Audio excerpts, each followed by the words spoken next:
Boa tarde, amados, boa tarde, irmãos, todos que me ouvem nesse momento. Eu estou aqui para falar aos irmãos a respeito, alguma coisa a respeito da palavra de Deus. Essa palavra que é poder, que transforma, que liberta, que traz vida, que traz salvação, que é o caminho para o céu, para a vida eterna. Essa palavra que foi escrita há mais de compilada, né? Há mais de 2000 anos atrás. Essa palavra foi escrita por aproximadamente 40 autores, homens inspirados por Deus, homens sábios, homens cheios do Espírito Santo, homens em que tiveram suas vidas dedicadas ao Senhor. Foram escritores dessa palavra, homens que falaram, que escreveram em épocas diferentes, que muitos deles não se conheceram uns aos outros, mas o Espírito Santo de Deus se encarregou e tem se encarregado de inspirar, de transmitir a verdade das Escrituras, por meio do qual os autores puderam escrever. Foi escrito durante cerca de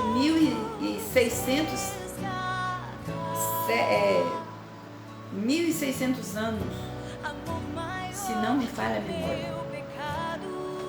E hoje nós temos essa palavra na nossa mão, palavra rica, poderosa, que traz vida, que traz salvação, que é poderosa para discernir alma e espírito, juntas e medulas, e discernir os propósitos do nosso coração. Quando nós não sabemos que rumo tomar, a palavra de Deus é a bússola, é o caminho, é o guia, aquela que te guia aos pés do Senhor. Ontem à noite, na casa da minha irmã, no culto familiar, nós falávamos a respeito da necessidade que temos hoje de pregar a palavra de Deus, de ministrar a palavra de Deus, haja oportunidade ou não. Por exemplo, hoje, esses dias eu estou convalescendo de uma cirurgia, não estou tendo como andar, sair à busca de vidas para pregar a palavra. Nós temos que achar uma forma de levar até você a veracidade da palavra de Deus. Nós falávamos que a palavra precisa ser pregada a tempo e a fora de tempo. Como Paulo falando ao seu filho na fé, Timóteo, na segunda carta, no capítulo 4, no versículo 2, Paulo recomenda ao seu filho na fé que ele pregasse a palavra. Insta a tempo e a fora de tempo. Que ele exortasse, que ele redarguisse, que ele ensinasse com toda longanimidade e doutrina, pregando na essência da palavra. Porque a palavra de Deus pregada na sua essência, ela é capaz de transformar vidas e levar ao céu. E eu pensando, meditando nessas palavras, por exemplo, a palavra insta, Paulo falando a Timóteo, insta na palavra. Fui ao dicionário ver qual é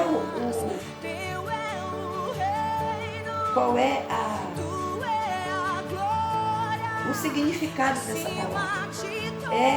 Pede, persiste, insiste, solicita, suplica, aperta, convida, solicita insistentemente.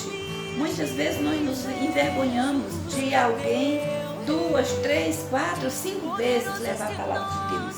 Mas nós precisamos ir, porque à medida que essa pessoa entende a palavra, ela se converte e é salva, liberta dos seus pecados, aceitando Jesus Cristo como seu Salvador. Então precisamos insistir com frequência na vida das pessoas que nos ouvem a palavra de Deus, que ela é capaz de libertar. De uma vez que ela entra na nossa mente, vai para o coração e nós passamos a colocar em prática, ela é uma arma poderosa para salvar. Apocalipse, capítulo 1, versículo 3, 4, não lembro, diz que bem-aventurado é aquele que lê, aquele que ouve e aquele que guarda no seu coração a palavra de Deus. O Senhor traz vida, traz transformação e traz libertação. Vemos também que nós não podemos nos envergonhar do Evangelho, dessa palavra, porque ela é o poder de Deus para a salvação de todo aquele que crê. Paulo falando isso aos crentes de Roma, no capítulo 1, no versículo 16.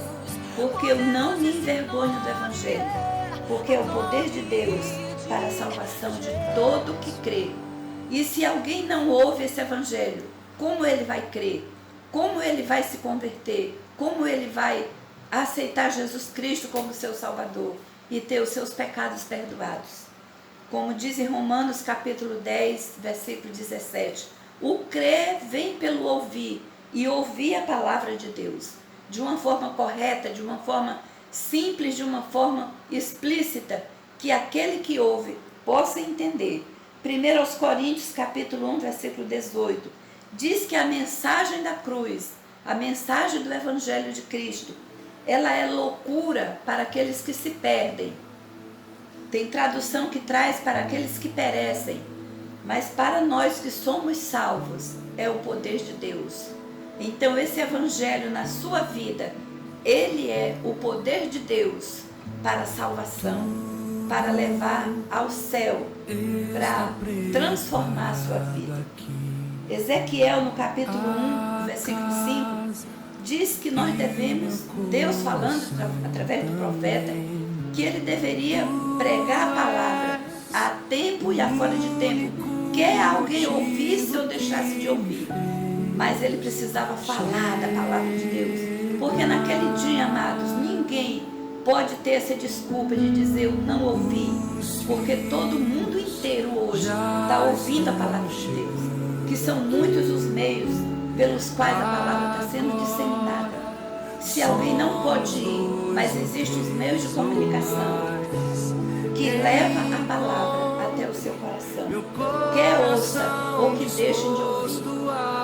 A palavra do Senhor vai continuar poderosa, operando milagres. E naquele dia, você não pode ter essa desculpa de dizer eu não ouvi a palavra. Eu não ouvi o Evangelho. Eu não sabia do poder de Deus que transforma. Hoje, amados, nós vemos milhões e milhões de pessoas partindo para a eternidade, sem Cristo e sem salvação, sem esperança. Com certeza, enfrentando uma eternidade sem Cristo. E isso dói no nosso coração. O meu ser dói, estremece pela necessidade que eu tenho de levar a palavra de Deus até a sua vida. Você que está nesse momento, não sei aonde, talvez no hospital, talvez no presídio, talvez na sua casa, no trabalho, onde quer que você esteja, a palavra de Deus pode te alcançar e transformar a sua vida, tirar você, muitas vezes, do aperto, da tribulação, da angústia que você está vivendo, e você vai ser liberto pelo poder da palavra de Deus. A Bíblia diz que no princípio era o verbo estava com Deus, e o verbo era Deus, e todas as coisas foram feitas por Ele, e sem Ele, nada do que foi feito se fez. A palavra de Deus é poderosa. O mundo, tudo que há, foi criado pelo poder da palavra. E essa palavra tem o poder de julgar você, ou de salvar você, perdoar você, livrar você da condenação de Deus. Então, nessa tarde, você se volte para a palavra de Deus. Vamos ler essa palavra, vamos